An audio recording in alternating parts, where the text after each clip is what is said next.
বানি আদম খাত্তাউন ওয়া খায়রুল খাত্তাইনা তাওয়াবুন। প্রত্যেক মানুষই ভুল করে, প্রত্যেক মানুষই গুনাহ করে। পৃথিবীতে এমন কোন মানুষ নেই নবী রাসূল ছাড়া, এখন তো নবী রাসূল নেই, পৃথিবীতে এমন কোন মানুষ নেই যে যারা গুনাহ করে না। হুজুর বলেন, পীর সাহেব বলেন, আরো যত বড় ওলি আল্লাহ বলেন, সবার টুকটাক গুনাহ হয়। এই কারণে আল্লাহ নবী বলেছেন যে কুল্লু বানি আদম খাত্তাউন, প্রত্যেক মানুষই গুনাহ করে, ওয়া খায়রুল খাত্তাইনা তাওয়াবুন।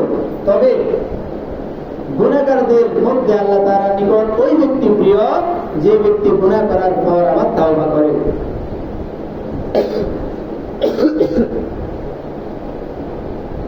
গুনাহ করার পর যদি আমরা আল্লাহর কাছে ক্ষমা চাই, আল্লাহ তাআলা আমাদের উপর আরো বেশি খুশি হয়ে যায়।